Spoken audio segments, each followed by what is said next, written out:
మనం ఓటేసే వ్యక్తి మన ప్రాంతం వాడేనా, మనకి అందుబాటులో ఉంటాడో లేదో అని కూడా ఓటర్లు ఆలోచించరా? లోకల్ నాన్ లోకల్ అంటూ జనం ఏమీ పట్టించుకోరా? ఎవరైతే మాకేంటి డబ్బులు ఇస్తే చాలు అనుకుంటున్నారా? ఆ టైంకి పోలింగ్ బూత్కు వెళ్ళి అప్పటి వరకు తమ ప్రయోజనాలకు అనుగుణంగా ఓట్లు గుద్దేయడమేనా? ఓటు విలువను తెలుసుకుని వినియోగించుకోరా? కాసులు తదితర ప్రయోజనాల కోసం ఎవరికైనా ఓట్లేసేస్తారా? ప్రజాస్వామ్యమా ఎప్పటికీ ఈ పరిస్థితుల్లో మార్పు వస్తుంది?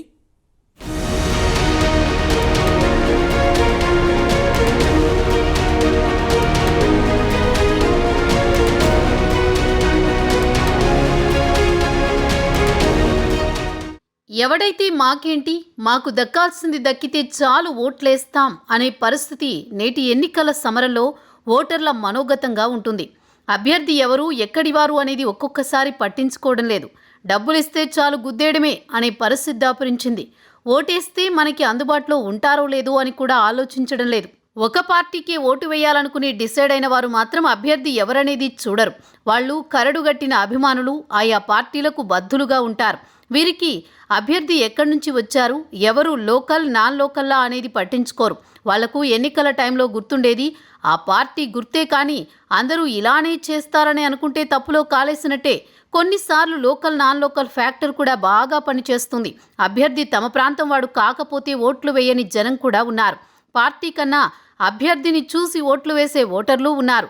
ఇలాంటి సమయంలో డబ్బులిచ్చిన నాన్ లోకల్ అభ్యర్థికి ఓట్లు వెయ్యరు. సొంత పార్టీ అభ్యర్థి విషయంలో సైతం లోకల్ నాన్ లోకల్ వివాదాలు పొడచూపిన సందర్భాలు చాలా ఉన్నాయి.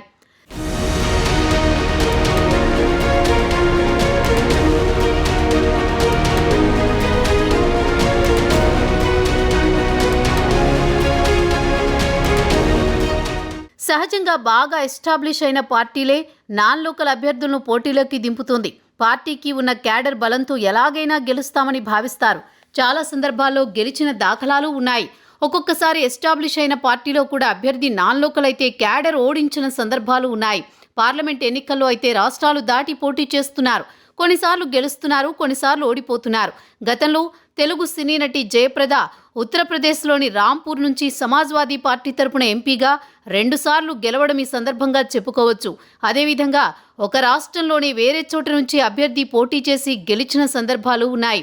అదేవిధంగా 1998 లోక్సభ ఎన్నికల్లో తెలంగాణ ప్రాంతానికి చెందిన కాంగ్రెస్ సీనియర్ నేత పి శివశంకర్ తెనాలి నుంచి ఎంపీగా గెలుపొందారు. ఇక్కడ లోకల్ నాన్ లోకలా అనే ఫ్యాక్టర్ పని చేయలేదని తెలుస్తోంది. మరోవైపు అప్పట్లో అదే కాంగ్రెస్ పార్టీకి చెందిన నాదెండ్ల భాస్కర్ రావు సికింద్రాబాద్ నుంచి పోటీ చేస్తే ఓడించారు. ఆంధ్రాకు చెందిన భాస్కర్ రావుకు సొంత పార్టీ క్యాడర్ సహకరించలేదు. నాన్ లోకల్ ఫ్యాక్టర్ బాగా పని చేసింది. ఓటర్లు అభ్యర్థిని పార్టీని చూస్తున్నారు, మరికొన్నిసార్లు డబ్బును చూస్తున్నారు అని ఈ సందర్భంగా విశ్లేషకులు అభిప్రాయపడుతున్నారు.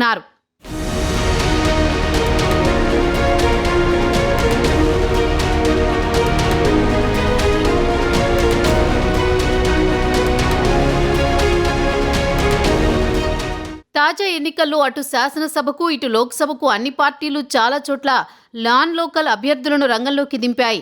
దీంతో ఇప్పుడు దీనిపై ఆసక్తికరమైన చర్చ మొదలైంది.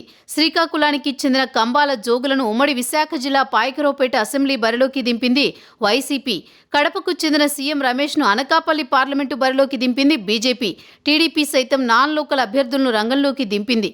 కొంతమంది అనేక చోట్ల నుంచి పోటీ చేసి గెలిచిన సందర్భాలు ఉన్నాయి. టీడీపీకి చెందిన సీనియర్ నేత గంటా శ్రీనివాసరావు ఉమ్మడి విశాఖ జిల్లాలో 4 చోట్ల నుంచి ఎమ్మెల్యేగా గెలుపొందారు. ఒకసారి ప్రజారాజ్యం తరపున కూడా గెలిచారు.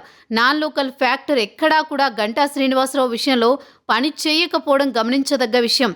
డబ్బు పంచితే లోకలా నాన్ లోకలా అనేది ఎవరూ చూడరని గత అనుభవాల ద్వారా తెలుస్తోంది.